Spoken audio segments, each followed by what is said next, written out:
Hi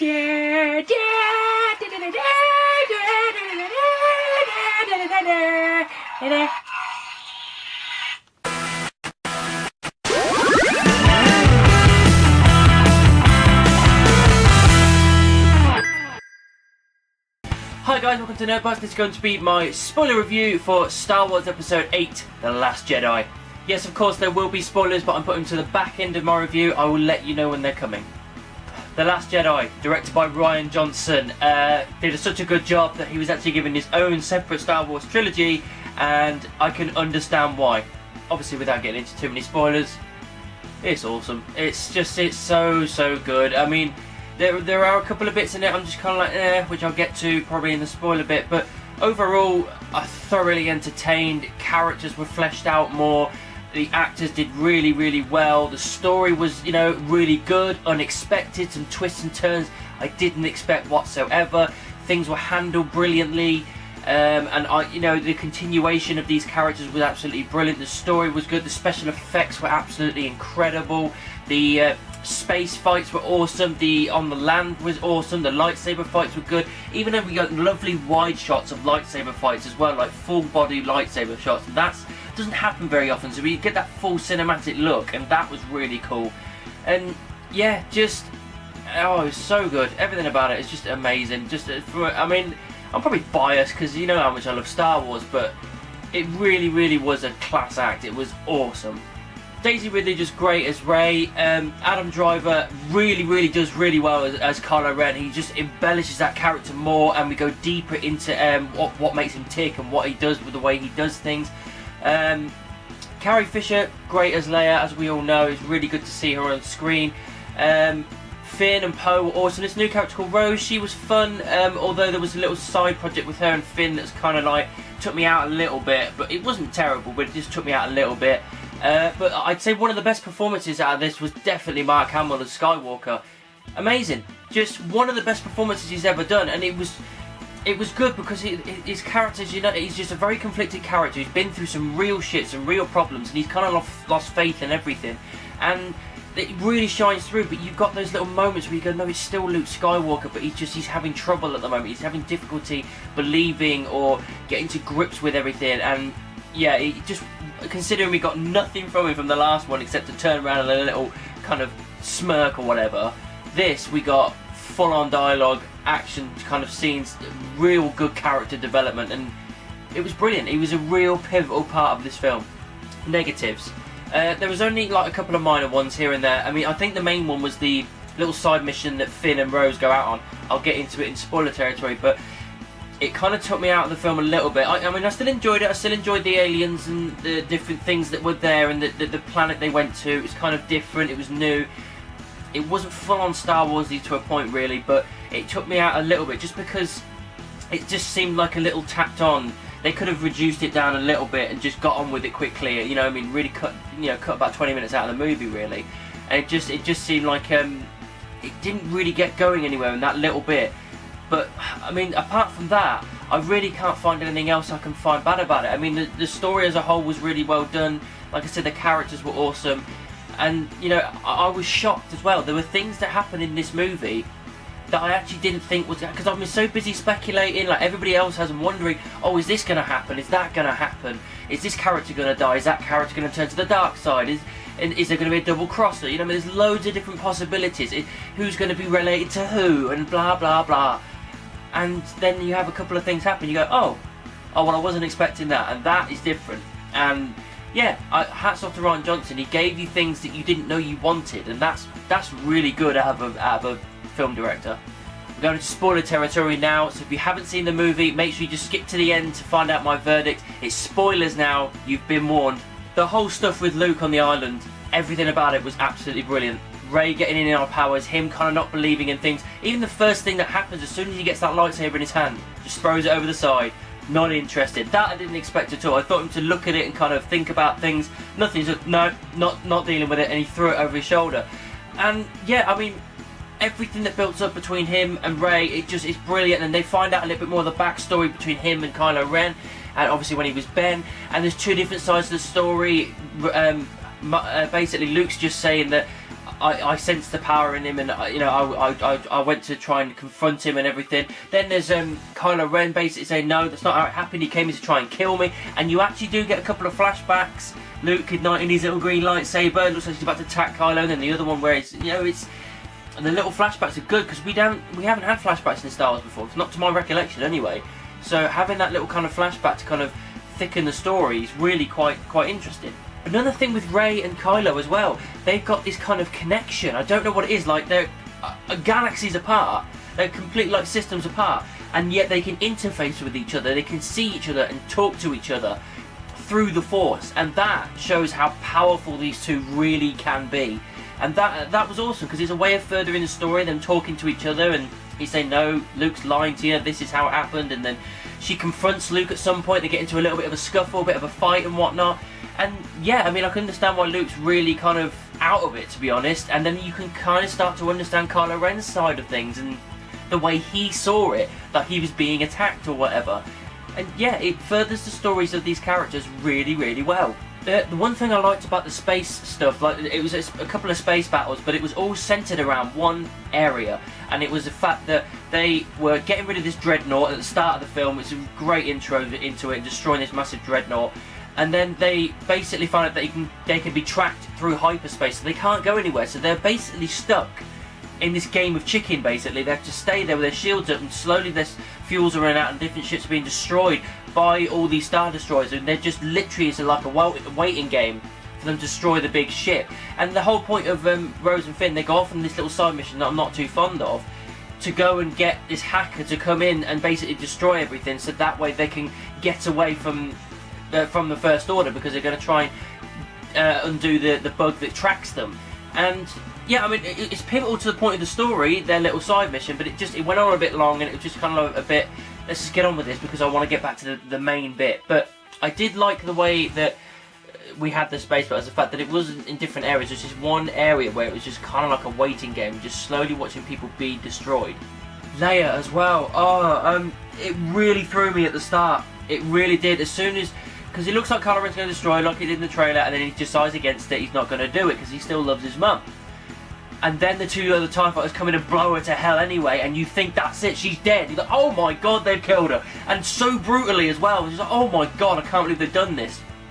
And then you realise, no, she just went into the vacuum of space. And this is the first time, like, proper ever, that we see Leia using Force powers. She kind of guides her half-conscious body back into the ship, and the airlock closes behind her, but then she's unconscious for the next, at least, half of the film. And it was weird, but I still loved it, because for the first time ever I'm seeing her use like Force powers, and it's brilliant. I liked it.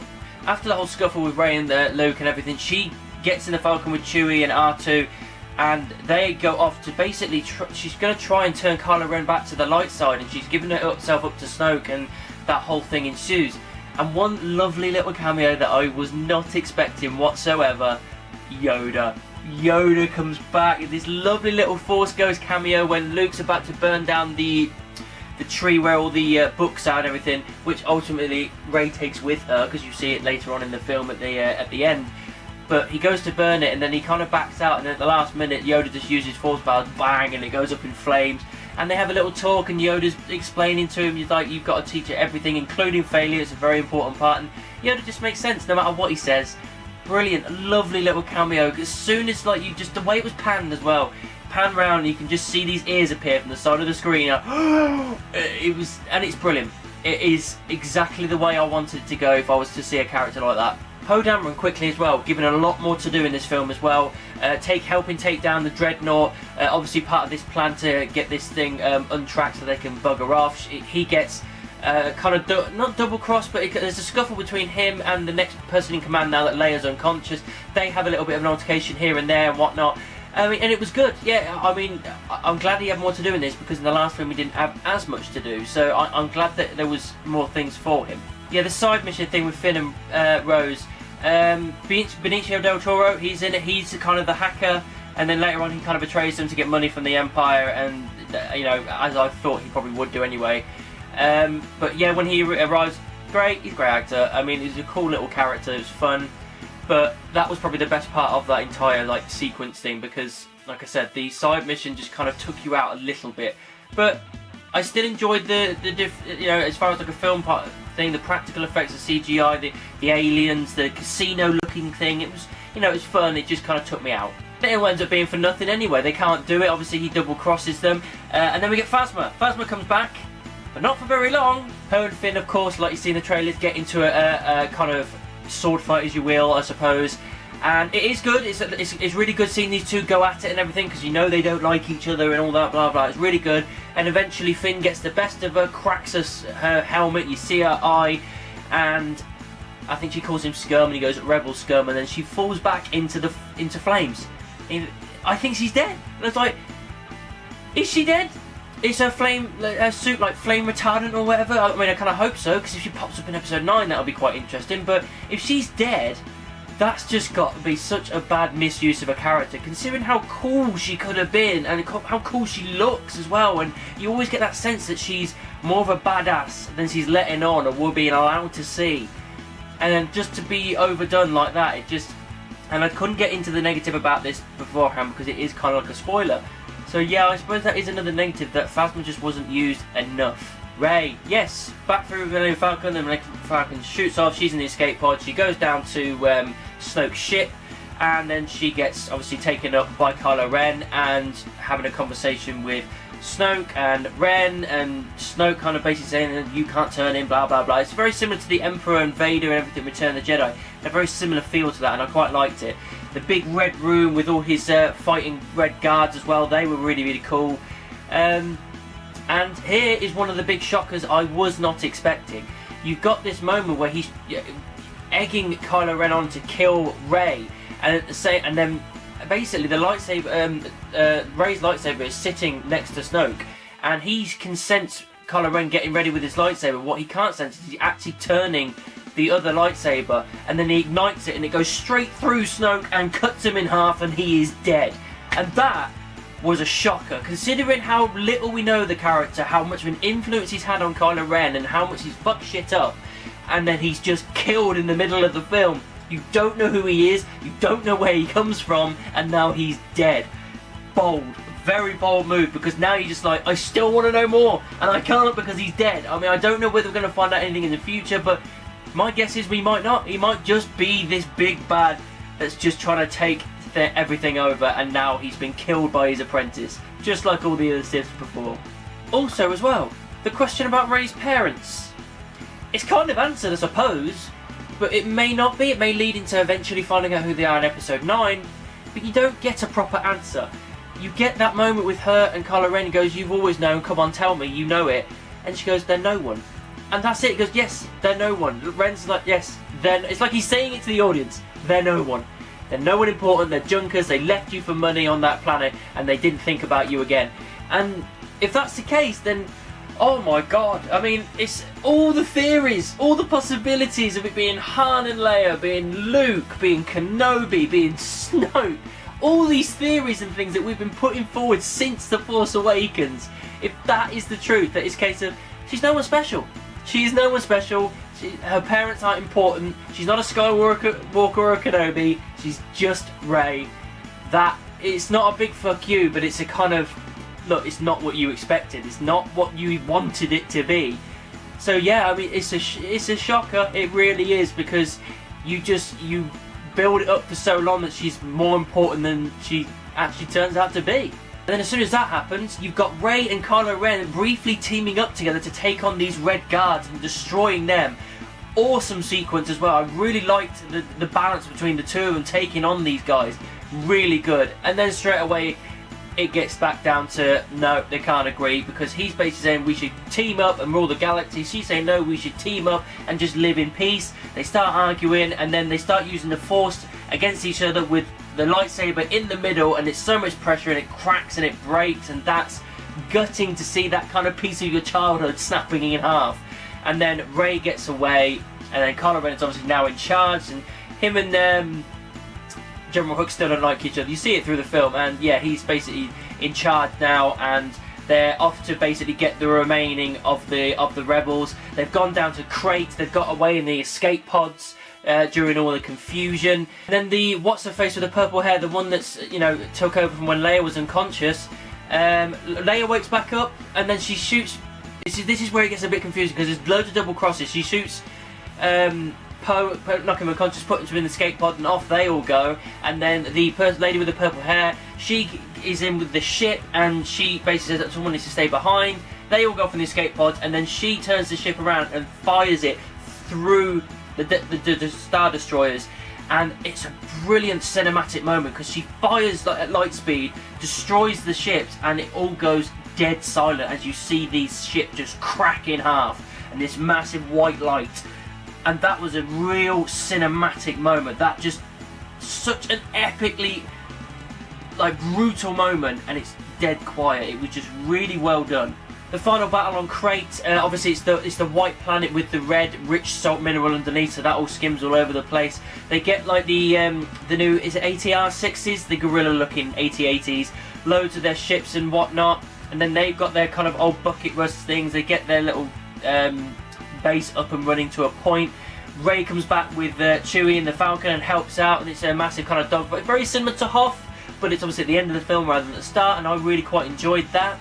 And then, as it looks like the Rebels are about to lose it all, even at one point I thought Finn was going to die. He was going straight for this massive, it's like a drill type thing. It's going to be opening up the thing to get into the Rebels, and he's going to drive straight into it and kill it. And honestly, it was so close. I generally thought, even the music, the way they were building it, I was like, they're going to kill Finn. They're going to kill one of the new characters. And then at the last minute, Rose knocks him out of the way, and she kind of falls unconscious, and their kind of relationship kind of comes together a little bit more there. And then they find their way out of the back of this rebel base, and the rest of them take off, and Luke comes back. Luke is there, haircut, trim beard, and he's got a black Jedi suit on, and he basically goes out in front of the entire militia, and Kylo Ren orders to shoot him down. Nothing happens. He gets loads of blown up, and he just rushes it off. Awesome. And then it's one-on-one, Kylo Ren versus Luke, and I wasn't expecting it. To be honest, I thought maybe we'd get a good lightsaber fight with Rey and Kylo, but I didn't think we'd get Kylo and Luke, and what we got was amazing. Obviously, at different points through this fight, obviously with the guns and whatnot, you think that Luke is going to die, he's going to be brutally killed, and then you have him going against Kylo, a couple of lightsaber swings here and there, and then Luke deactivates his lightsaber and says, you know, if you strike me down in anger, I'll always be with you, and that kind of stuff, and he's saying, I failed you, blah, blah, blah. Kylo Ren goes to strike him down, he swings through, and you're like, oh my god, are we about to see a dead Luke Skywalker? And he's still there, and you're like, what the hell is going on? And then Kylo puts his lightsaber through and realises he's not actually there. Luke's still back on his own planet, using the Force to such a degree that he's projecting himself there in front of Kylo Ren, and that was awesome. And he even says, see you around, kid, and then he just disappears as the rebels get away. Rey is helping them. She moves the rocks out of the way so they can all get out, and her and Finn have a kind of embrace for the first time since Force Awakens. That was lovely. And then basically the rest of the rebels all get away in the Falcon, and then that's it. And then it moves on to this final scene with Luke. This scene, to me, was the right and probably the best way to do it, because, okay, Luke dies. Luke, technically he does die, but it's not as brutal as what Han was. It wasn't like he got cut in half or stabbed or anything like that, or shot to death or whatever. It is not brutal. It's a case of he used up his entire power, his absolute reserves, on projecting himself over to Crate in front of Ren, that he's so exhausted that he basically sits on top of the rock after he's done, and just like Obi-Wan, fades to nothing, and his cloak flies off, and that's the end of Luke Skywalker. It does mean that we can have him as a Force ghost, and I hope we do. I hope that Mark comes back and it carries on being Luke as a Force ghost. I would love that. I think that's a really nice thing to do. But it sucks that Luke's gone. Like, physically he's gone, and because I mean, everybody loved Han as kids, but me, it was Luke Skywalker all the way, and it sucks that he's gone, but it was the right way to do it. I didn't feel like the shock and oh my god, and like really upset. I felt kind of, as Leia said in the film, it was peaceful, it was acceptance, and it was kind of like a nice way for him to drift off. And yeah, it was handled well. It really was. Very quickly as well, I don't know how they're going to write Carrie Fisher out of this, how they're going to write Leia out, because she doesn't die in this film although you thought she did at some point, she doesn't die in the film. So I'm interested to see how they write her out in episode 9. I really hope it's done tastefully. They did it well with Luke in this episode. I'm really hoping they can do it in the next one, and I think they will. Guys, overall, Star Wars The Last Jedi is everything I wanted out of a Star Wars film.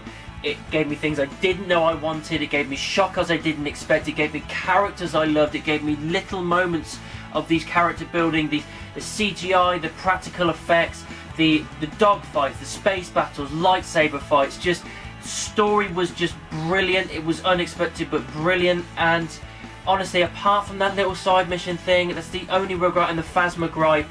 Everything about it was absolute perfection. I thoroughly enjoyed this film. I'm gonna go and see it again. I'm probably gonna go see it another time after that as well, because it really is that good. I don't care if I'm biased. Fight me. It's awesome, and it's absolutely worth my top bill at 5 stars. So that's what I thought of Star Wars The Last Jedi. What did you think about it? Let me know down in the comments or send me an email. You can also find me in the various social media, Facebook, Twitter, Instagram and Tumblr. Just type in Nerd Bites anywhere and I'm sure you'll find me. Don't forget to like, subscribe and share my videos. And of course, keep it nerdy.